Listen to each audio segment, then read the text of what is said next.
Welcome to Digital Therapeutics edition of Digital Health Today, and I'm your host, Eugene Berhovich. In the previous episode, I spoke with Dominic Berzawoda, CEO and co-founder of Perfood. Perfood, in their own words, is working on a pipeline of prescription digital therapeutics powered by personalized nutrition. Today, I speak with Shailja Dixit, CEO and co-founder of Curio.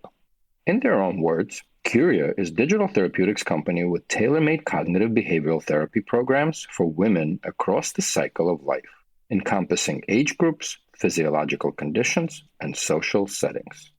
But before we dive in, Shailja reached out a few months back to learn more about health coaching.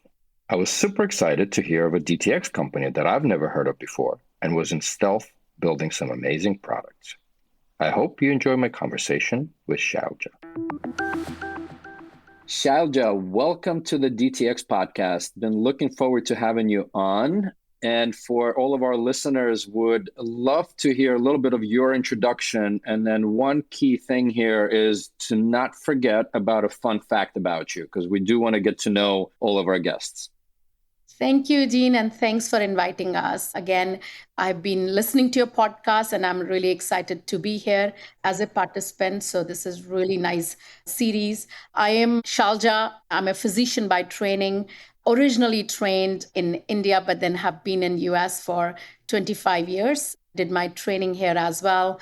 So I have covered every area of healthcare, I would say. From provider side, I was on the insurance or plan side. I've been in medtech with GE Healthcare, and then pharma side. And of course, all of us have been patients. So as we say, all P's of healthcare is some way or the other I have touched.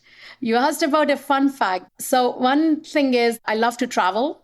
Not just travel, I love to understand different cultures. And I think that has helped me a lot to connect with people and to have an appreciation of every culture across the globe. Our universe, our earth is so beautiful with beautiful people and beautiful culture. So far, I have traveled 40 countries and most of the continent. I've been to most of the US states, just few left. So my goal is to at least cover 100 countries in my lifetime. So that's my personal fun goal. Love it. And I think you're in the right field because you appreciate human beings. And so, as you have to in health and care. Love that fact. Let's now jump right into Curio. Would love to understand what was the prompt or instigation to start Curio and give us a little bit of that founding story. Sure. So, Eugene, one thing is, as I said, I've been on different sides of healthcare, medtech, pharma, and delivery side as well. My own personal journey with postpartum was, I think, one of the toughest personal, and I'll emphasize on professional journey. Coming back to work in that life transition, I think, is the biggest life transition for a woman in her lifetime. There are many more. You have a new human being added to your life. You have a responsibility. There's a lot going on in your life from a physical perspective, from a hormonal and emotional perspective, and then my professional life. So when the right time came for digital, and I have worked on beyond the pill approach in pharma industry, I reflected on the area where we can have a biggest impact and where I personally felt there was an unmet need. And that's how Curio started. And somehow the timing was that it happened right around the corner when we were getting into pandemic, COVID, and then digital became even more important for everyone, not just in healthcare, but across the globe. This was the mode of communication for a while, unfortunately, for many of us. Well, first of all, thank you for being so open and sharing this. And this is one of the things that I love about health and care. Again, many of the companies get started because of our personal human experiences, or unfortunately, sometimes inhumane experiences. So appreciate that transparency. Before we get into what really the products are, your selection process and all of that, I would love to, as kind of an earlier stage company, as for lack of a better term, a newcomer to the DTX, there's not much about you. And while I'm not a journalist, I do some digging ahead of time. There's not much on the funding. There's not much on the formation of this. So to whatever extent you can and want to share, would love to hear a little bit of that, just for other entrepreneurs to also learn. We were in a stealth mode for first 1.5 year. We are coming out of that stealth mode with a more defined offering, more defined strategy. Our vision, I think, has also becoming more and more clear. This is a newer area for many of us. So you will hear more. I'm hoping with this podcast, I'm reaching out to many more people, and we'll be doing more of our conference presentation and so on in coming times. We have been submitting to some scientific journals. Another thing that we are very particular about is evidence, and I'll talk more about it. So last few years were also spent on not just strategy, but making sure we have the right evidence that we can talk about, which is clinically validated. So absolutely. Again, we initially started with friends and family, but then we were very, very fortunate to have good support and seed funding from investors like Avestria Ventures, which focus on women's health, some high net worth family offices who believed in the cause, and we have raised our Series A in a rolling basis. So now we are at a good spot to execute and scale our solution and get it in hands of more women out there. Amazing. And thanks again for continued transparency on even the funding components. Again, the personal story plays into the picture. And I think we all know that 1 of 2 people in US and beyond are women. And that's been an underinvested area, let's put it politely, for this podcast. Yes, there was a personal experience, but then also would love to hear a little bit about your selection process, because you have digital therapies you're working on for fertility, going through pregnancy. And again, as a young startup or as a young company, on one side, focus is key. On the other side, the breadth of it is also key as you scale.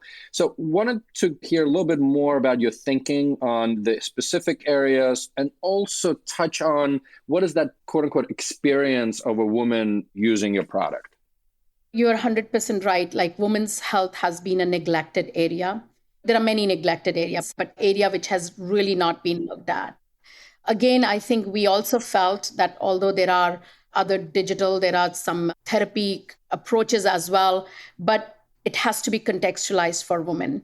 It's very different. Same thing, like we kept on thinking, yeah, we have clinical trials and we need people in the trial, not understanding that there is a diversity in that human beings.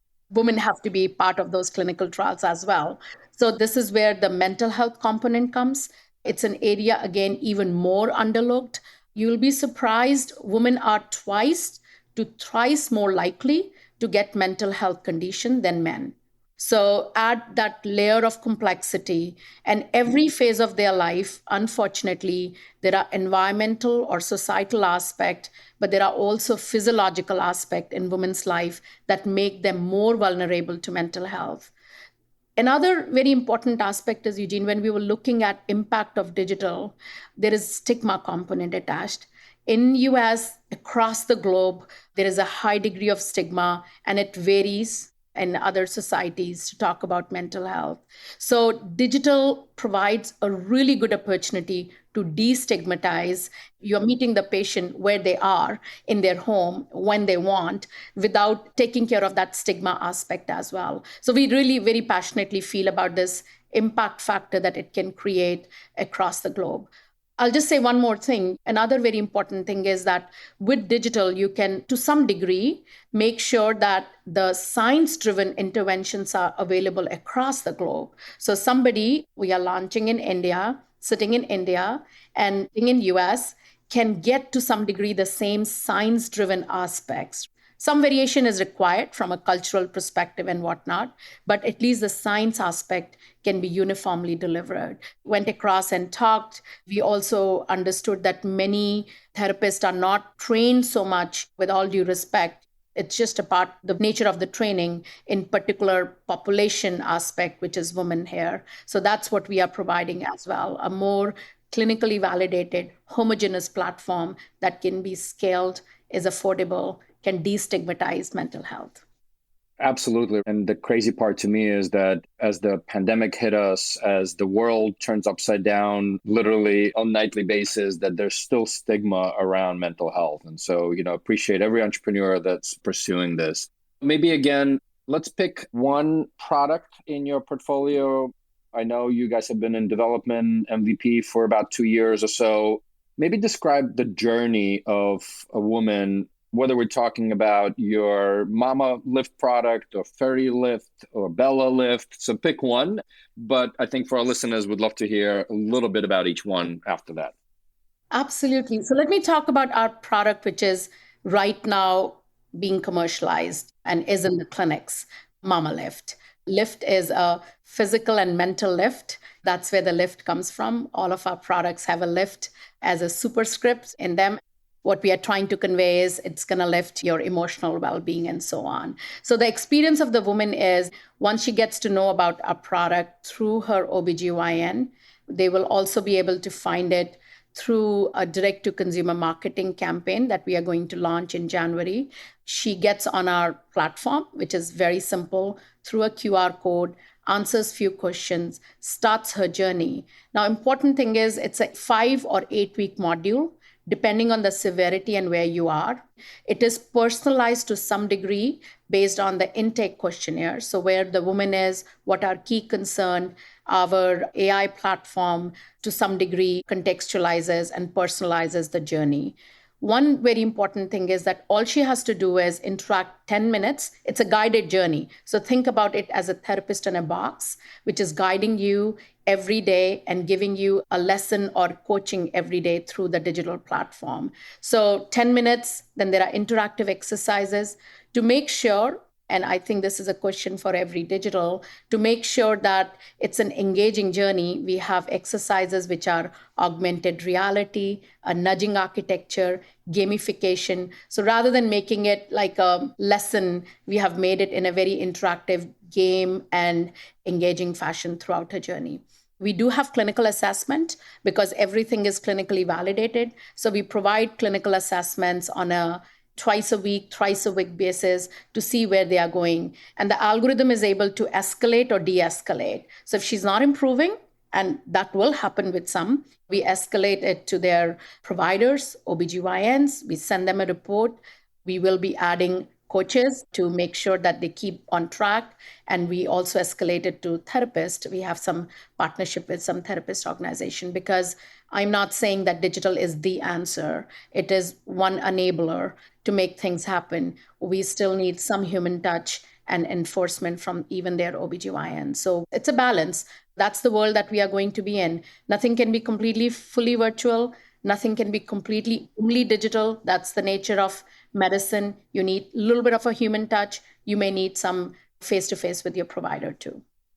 And just one quick question on that. So the modules, is it CBT based? Yeah, so the modules are a combination of 3 signs. It's cognitive behavioral therapy, CBT, interpersonal therapy, IPT, and behavioral activation therapy. So the 3 concepts which have been proven science, we have brought them together and contextualized it for women. Well, that sound means it's time for a question from my clinical and commercial partner on this podcast, Chandana Fitzgerald, who is the Chief Medical Officer and General Manager of Health Excel, and as her friends call her, Dr. No Crack. Let's see what question Chandana has for our guest today. Hi, Shailja. I love what you're doing. I'm just curious to understand what is the difference between the CBT and mental health support that you are offering to women at different phases in their lives versus, say, CBT that we could get on other apps? How is it more targeted and more effective on women? Oh, hello, Chandana, and long time. Thank you for your question. Really appreciate it. And it's a very relevant question. Cognitive behavioral therapy is a proven science. And that's also the first line of treatment, either augmented or alone, when we are talking about many mental health conditions. It's very relevant point that how do we do it differently versus what's already available. So there are a few things. As I said, there are 3 concepts that we bring together, not just one. That's really important because if you think about, let's talk about again, MamaLift, the interpersonal relationship or interpersonal therapy is a very, very important component here as well, along with CBT.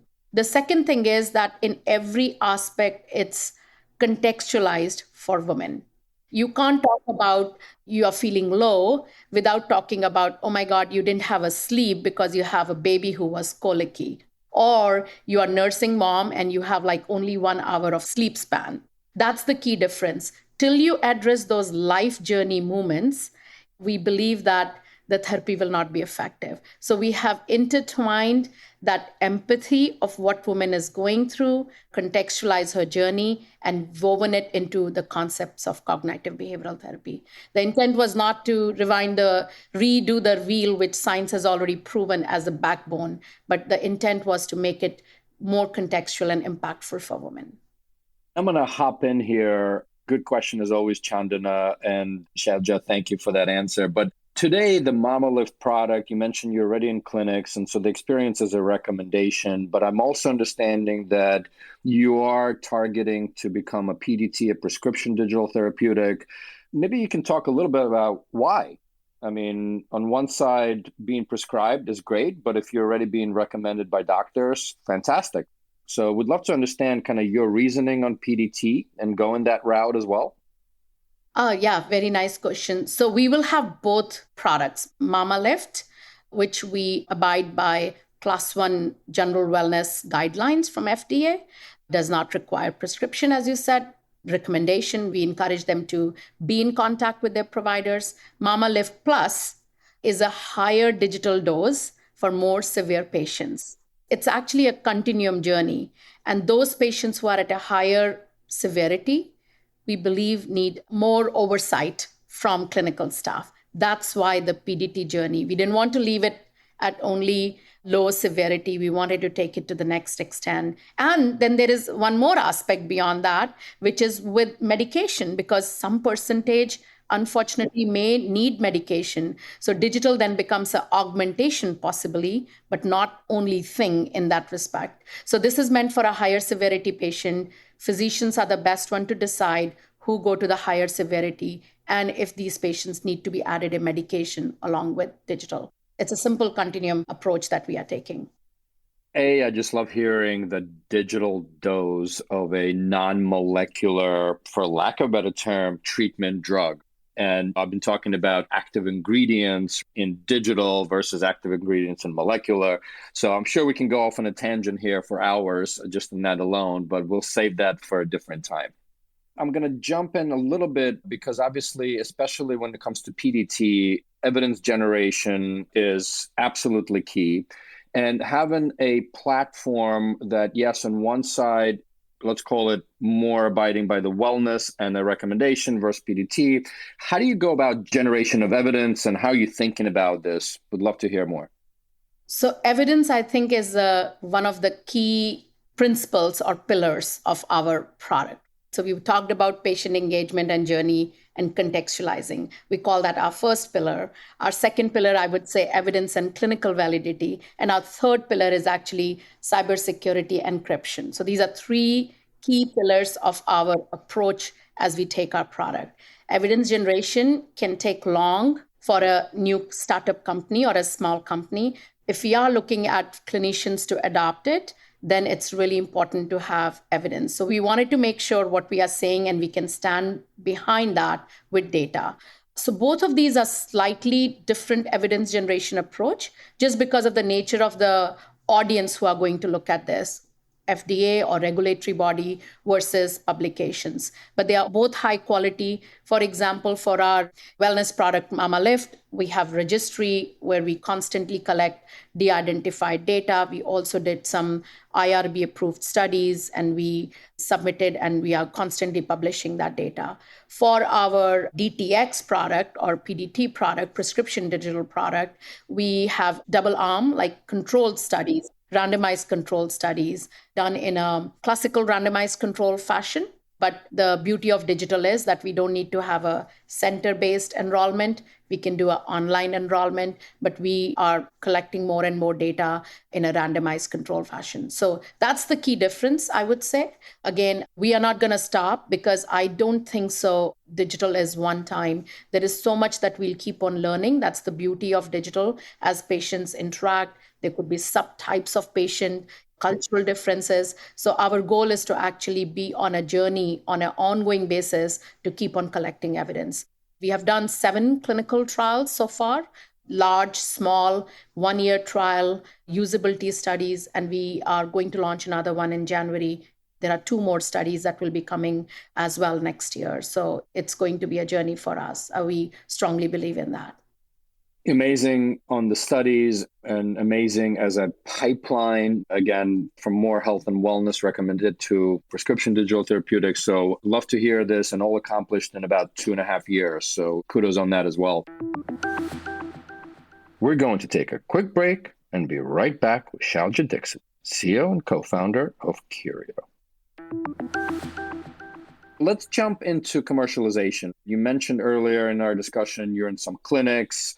I thought I saw something about health plans. For a digital therapeutic, there are many ways to go. And I always get asked, because I interview people, amazing people like yourself, what's the right channel? What's the right market entry? And my answer was yes, yes, and yes, right? I think it depends, but would love to hear how you guys are thinking about this to the extent that you can and want to disclose. So it is actually yes, yes, and yes. You have to get all players and all stakeholders on board to make it successful.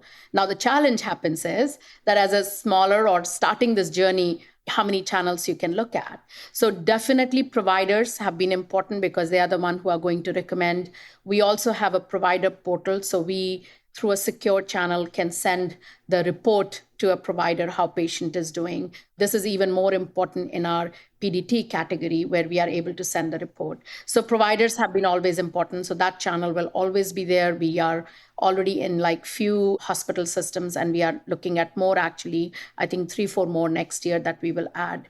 Second channel, direct to consumer. We have not put a lot of energy behind it, but we all believe with digital that consumers need to be empowered. So it would be a miss if we don't educate them, we don't make them aware about their condition. And frankly speaking, oftentimes patients today are actually looking at tools online. We all are online. So we will keep on doing patients as well. Plans are important because they are the one who are going to reimburse, especially the PDT category, and reimbursement definitely enhances the adoption. The financial component is important. So we are actually looking at providers of plans from 2 aspects. One is the insurance, coverage. And second, more important, is that from a population health perspective, they have a broader reach. If they can make it available to a broader population segment, there could be a vast majority of people who can know about the product itself. So I would say yes, yes, yes.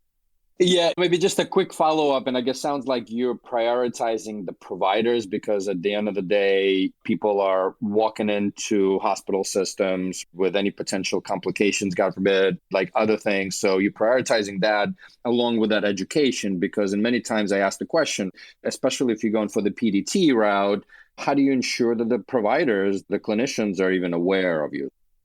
And one more reason I'll add, in our population, which is women who are pregnant and going through fertility treatment, our 2 products, women is in touch with healthcare system, thank God, in some shape or form. Even in the United States, every woman has insurance when she's pregnant and right after pregnancy. So they are in touch with healthcare system. There are decisions that they are making in collaboration with their healthcare provider. So it was really important to make sure that we keep on engaging providers. I think it's also a nature of the patient journey. So another thing which I always talk about is start with the patient journey. As we looked at patient journey, it was very clear to us that these women are in touch. Similarly, if somebody is going through fertility treatment, she is coming back to the fertility clinic on an ongoing basis, is in constant touch with a provider or healthcare system. And hence, it was really important to make sure that providers are there. Yeah, so what you said, absolutely, evidence is important. As we go to plans, it's important. But also, very important component was the patient journey in itself. I'm going to push a little bit here. I think, especially on the PDT side, shout out to Brian Dolan, tracking a lot of the pricing. You have a specific program, X number of weeks. Are you targeting any specific pricing, whether it's on the non-prescription or prescription side? And can you talk about that? I can give you some framework how we are thinking. First of all, we are not looking at pricing as benchmark to other PDT or who that will be reimbursed or already have a pricing out there. Our pricing is based on the population that we are going to serve or the product is going to be, which is pregnant women first, and then fertility will be slightly different. So let's talk about MamaLift. Most of the deliveries in US or pregnancies in US happen in Medicaid population, about 60% or so. So we have to keep that in mind. Again, I believe that the beauty of digital is accessibility and scalability. So if you take care of accessibility, scalability, the third point of the equation is affordability. So we want to make sure that it's an affordable solution that most of the people can afford, not just in US, actually even globally. So that's going to be our benchmark, and affordability is going to be in front and center of our pricing benchmark that we'll be looking at. Perfect. I'm going to actually jump back to something you said earlier. At Your Coach, we're actually big believers that for access and self-paced digital therapies, where the prescription and non-prescription are there. And it's amazing because, to your point, you can reach people in remote villages. Everybody has a phone and internet in a lot of cases. On the other side, we also know there's a lack of clinical talent there. And so selfishly, I try to ask our guests a question around that human that you need to lean on, as you mentioned earlier. And kind of our logo actually at Your Coach is a hito, which is Japanese kanji for person. We all need a person to lean on. I think you even said the word health coaching earlier. Would love to hear your thoughts on how you think about health coaching in the context of a digital therapeutic and specifically your product. Eugene, frankly speaking, we all need a coach in some form or the other. We all need something to lean in and a coach who can nudge and get us back on track. So the way I firmly believe that the way healthcare is going in coming times, it's going to be a hybrid of many things. Digital alone may not be the only answer for all, maybe for few who are highly motivated. Virtual alone may not be the answer for all. That may be a blend that is also needed. And that's why the providers for in-person reinforcement as and when needed.